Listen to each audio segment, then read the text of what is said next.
18 ವರ್ಷಗಳ ಬಳಿಕ ಕಪ್ ಗೆದ್ದು ವಿಜಯೋತ್ಸವಕ್ಕೆ ಬಂದ ಆರ್ಸಿಬಿ ಸಂಭ್ರಮಾಚರಣೆಯ ವೇಳೆ ಸಂಭವಿಸಿದ ಕಾಲ್ತುಳಿತ ಪ್ರಕರಣದಲ್ಲಿ ಇದೀಗ ವಿರಾಟ್ ಕೊಹ್ಲಿ ಹೆಸರು ತರಲಾಗಿದೆ. ಅಷ್ಟಕ್ಕೂ ಏನಿದು? ಜಸ್ಟಿಸ್ ಮೈಕಲ್ ಡಿ ಕುನ್ಹಾ ನೀಡಿದ ವರದಿ ಮತ್ತು ಸಿಐಡಿ ತನಿಖೆಯಲ್ಲಿ ಉಲ್ಲೇಖವಾದ ಕೊಹ್ಲಿಗೆ ಸಂಬಂಧಿಸಿದ ಅಂಶಗಳು ಏನೇನು ನೋಡೋಣ.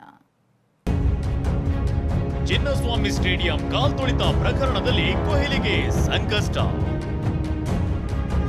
ಹಾಸ್ಪಿಟಾಲಿಟಿ ಕ್ಷೇತ್ರದಲ್ಲಿ ಜಾಗತಿಕ ವೃತ್ತಿಯ ಕನಸು ಇದೆಯಾ? ಜಾಗತಿಕ ಅಧ್ಯಯನ ಉದ್ಯೋಗ ಅವಕಾಶಗಳೊಂದಿಗೆ ಭಾರತದ ನಂಬರ್ 1 IIHM ನಲ್ಲಿ ಓದಿ. ಪ್ರವೇಶ ಆರಂಭವಾಗಿದೆ. ಈಗಲೇ ಸೇರಿ.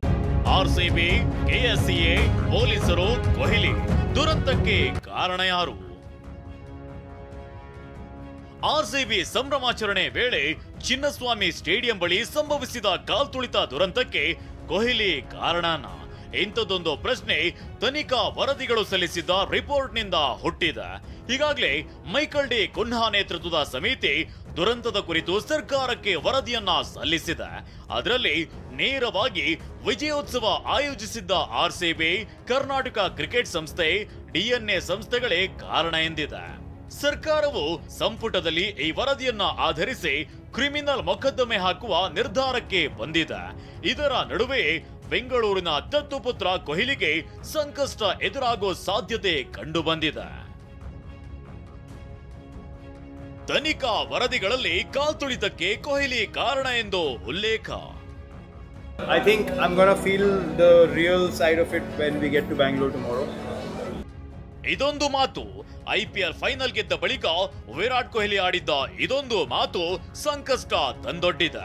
ನಾಳೆ ಬೆಂಗಳೂರಿನಲ್ಲಿ ಅಭಿಮಾನಿಗಳ ಜೊತೆಗೆ ನಿಜವಾದ ಸಂಭ್ರಮ ಅಂತ ಕೊಹ್ಲಿ ಹೇಳಿದ್ರು. ಈ ಮಾತಿನ ಬಗ್ಗೆಯೂ ಜಸ್ಟಿಸ್ ಕುನ್ಹಾ ವರದಿಯಲ್ಲಿ ಉಲ್ಲೇಖಿಸಲಾಗಿದೆ. ಸಿಐಡಿ ಮತ್ತು ಮ್ಯಾಜಿಸ್ಟ್ರೇಟ್ ತನಿಖೆಯಲ್ಲೂ ಕೊಹ್ಲಿ ದಿಢೀರ್ ವಿಜಯೋತ್ಸವಕ್ಕೆ ಒತ್ತಡ ಹೇರಿದ್ರು ಅಂತ ಪ್ರಸ್ತಾಪಿಸಲಾಗಿದೆ.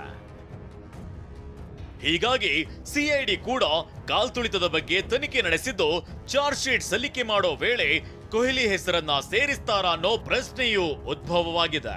ಆದ್ರೆ TV9 ಜೊತೆ ಮಾತನಾಡಿರುವ ಹಿರಿಯ ವಕೀಲ GV ರಾಮಮೂರ್ತಿ ಅವರು ಕೊಹ್ಲಿಗೆ ಯಾವ ಸಂಕಷ್ಟವೂ ಎದುರಾಗಲ್ಲ ಅಂತ ಹೇಳಿದ್ದಾರೆ. ವಿರಾಟ್ ಕೊಹ್ಲಿ ಅವರು ಕರೆದಿರೋದನ್ನ ಇವರನ್ನ ಅಭಿಮಾನಿಗಳನ್ನೆಲ್ಲ ಇನ್ವೈಟ್ ಮಾಡಿರೋದ್ರಲ್ಲಿ ಯಾವುದೇ ರೀತಿಯಾದ ಒಂದು ತಪ್ಪು ಬರಲ್ಲ.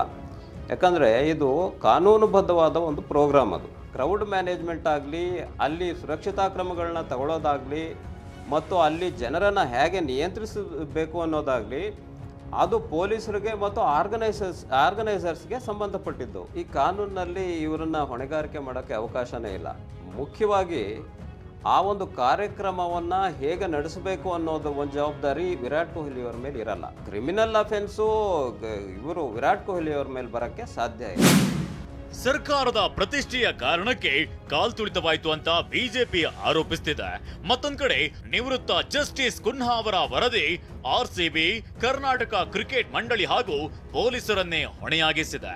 ಈ ನಡುವೆ ಕ್ರಿಕೆಟ್ ಲೋಕದ ಸ್ಟಾರ್ ಕೊಹ್ಲಿ ಹೆಸರು ತಳುಕು ಹಾಕಿಕೊಂಡಿರೋದು ಕುತೂಹಲ ಕೆರಳುವಂತೆ ಮಾಡಿದೆ. ಪ್ರಮೋದ್ ಜೊತೆ ಪ್ರಸನ್ನ ಗಾಂವ್ಕರ್, TV9 ಬೆಂಗಳೂರು.